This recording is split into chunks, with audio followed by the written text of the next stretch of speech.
Hello everyone and welcome back. So in this session we are going to see how to insert values in the tables.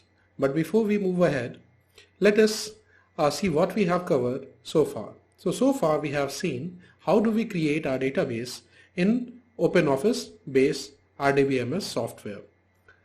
Then we have also seen how do we create a table inside the above created table, already created database, and how do we associate each of the columns of the table with a particular data type, and we also saw how to assign one of the fields or the columns as the primary key, which helps us with the unique identification of each of the rows in the table.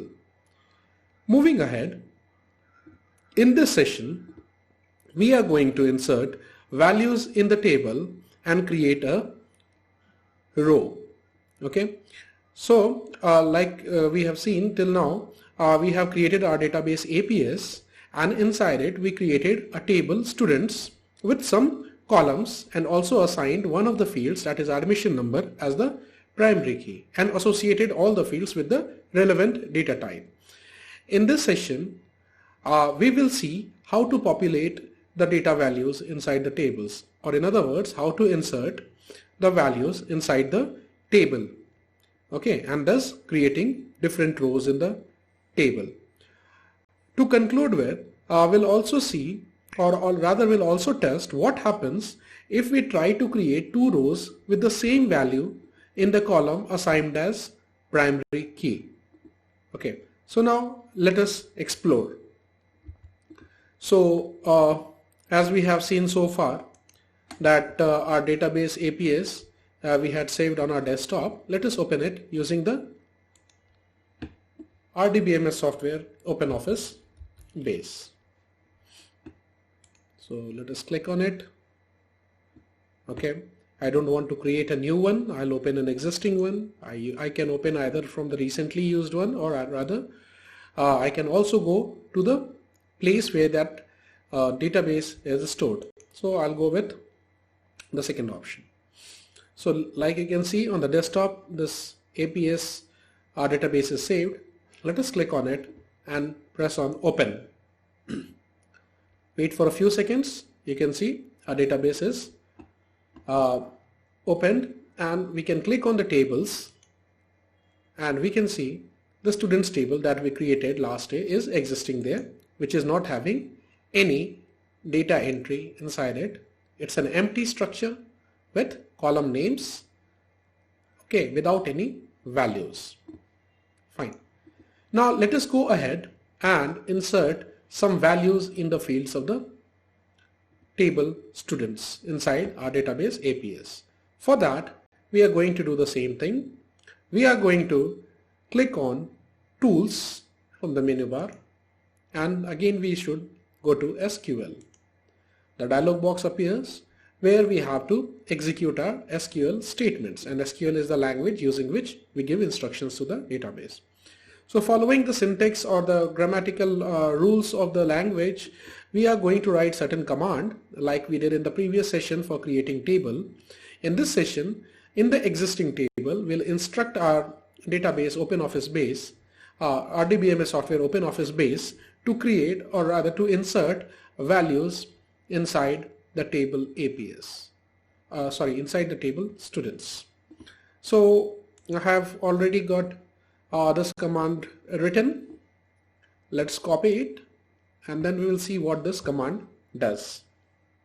Okay, I'll copy this from my notepad. We'll go back to the software. We'll click and paste. Now if you can, let us interpret this command.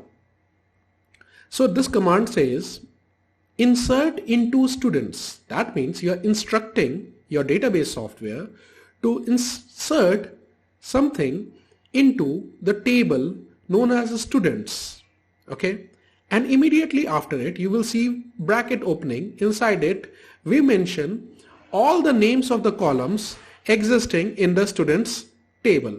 So if we can remember, the students table is having admission number, name, grade, section, percent, city and date of birth.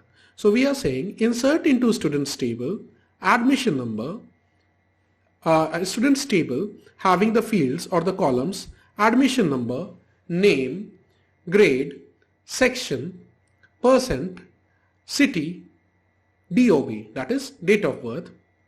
Okay, the values as 100, SAM, 10, A, 79.50, Bengaluru and one particular date.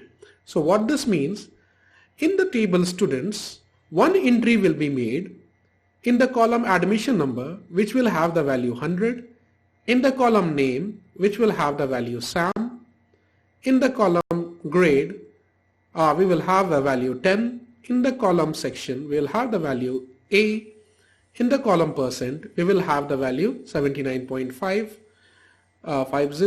in the column city, we will have Bengaluru, and in the column date of birth, we will have one particular date. So one particular thing to note, one important thing to note here is that in admission number or all such columns having the data types or rather numeric data types, be it integer or floating values or float data type, which is, you can see in the case of admission number, which is integer, grade, which is again associated with integer data type, and percent, which is associated with float data type. So all the numeric values will not be enclosed within quotes, rather single quotes. All other types of values, that is all other types of data types, like in case of name, it is associated with varchar, grade, section is associated with again varchar. You can see city is associated with varchar, and even date of birth. Okay, even the date of birth, which is associated with date data type, is enclosed within single opening quote and single closing quote, within which you should have your value. So remember, one more time I'll say, all the columns having the data types which are either integer or float or any numeric type will not be placed within single quotes. Okay, and all other data types with a varchar, char, or you can even say dates, date data type, will be enclosed within the single quotes. One more thing to note here is, when you are inserting value for dates, first of all the value should be inserted within single quotes, opening and closing. Also, the format for the date is years followed by month followed by day, separated by single hyphens. Each of the year, month and day will be separated by single hyphen, and the format will be year, month and day. So if you have understood this query, which I'll repeat once again, using this query or the command of the SQL language, you are instructing your database software, RDBMS software, OpenOffice Base, to insert value into your table student having the columns admission number, name, grade, section, percent, city, date of birth, the values respectively, which goes on like 100, SAM, 10, A, 79.5, Bengaluru, and the date value that you have specified. Two things I mentioned here to note, that all the numeric data types need not be, any numeric data type need not be enclosed within single quotes, whereas any other data type, rather most of the data types are enclosed within single quotes, be it varchar, char, or even the dates. Second thing to note was, even the dates should be enclosed within quotes. Also, the format of the dates is year separated by hyphen, month separated by hyphen, day. Okay, so now if we have understood this command, let us execute it. Well, we get the message here in the status as command successfully executed. Okay, now let us close this and let us go and check inside our students table, which you can do by double clicking on the students in the tables or right click, open. You will see the first value getting created with admission number 100, name, SAM, grade A, section, grade 10, section A, percent 79.5, city Bangalore, and date of birth. You can also resize the cells, okay, so that will help you see the values better. Okay, so so you can see one row being created. Again, you can create similarly another row in the similar way, right? We can just test it out again. You can go to tools, SQL, I'll paste the same value. I'll change, because primary key is unique identification which should not be repeated, that is admission number. I'll change it to 101. I'll change Sam to, let's say, Ram. I'll change the class to 9, rather grade to 9. Let's keep the section same. Let's say Ram is an intelligent boy, getting 89.5%. City, let's change it to some other place. Okay, let's make it Delhi. Okay, and date of birth, will change the month, and let's say we'll change the date to second, day to second. Okay, so we are inserting another value with admission number, which is a primary key, if we remember, should not be repeated, therefore we have changed it. Other values may be repeated, but we are going by the logic. We are changing the name, class with some different values for other fields as well. Let us execute it and check. You can see this command also got successfully executed. Let's close this dialog box. Again, double click on this. You will see, okay, if it has not reflected, you can go and refresh tables.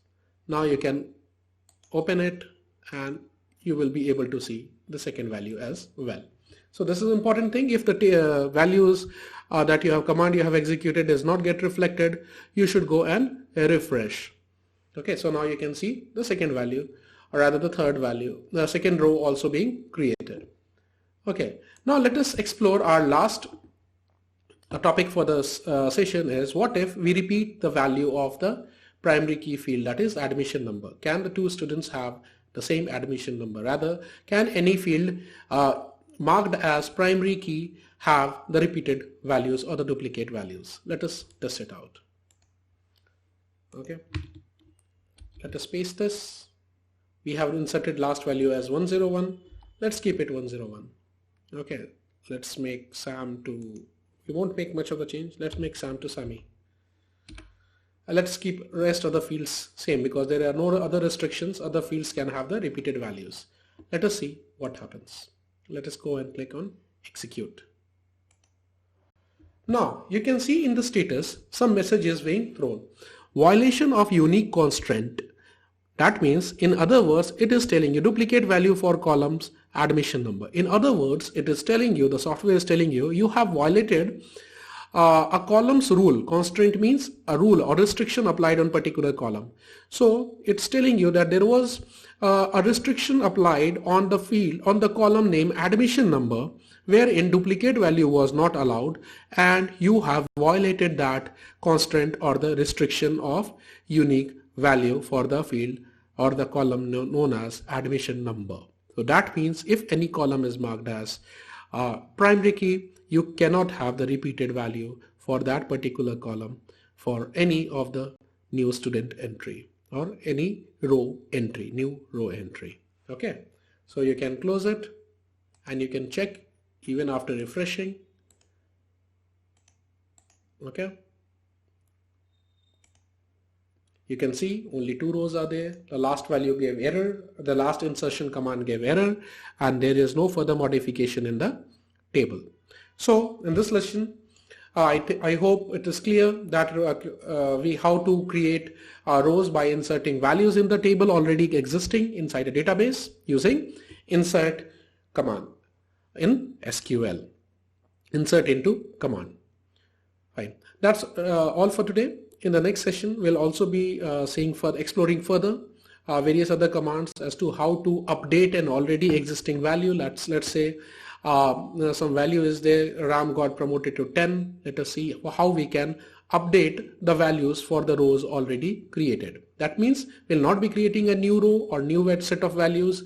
We will be modifying the already existing values in different rows. So we'll be exploring all such aspects or all such fundamentals and concepts in next session. Thank you.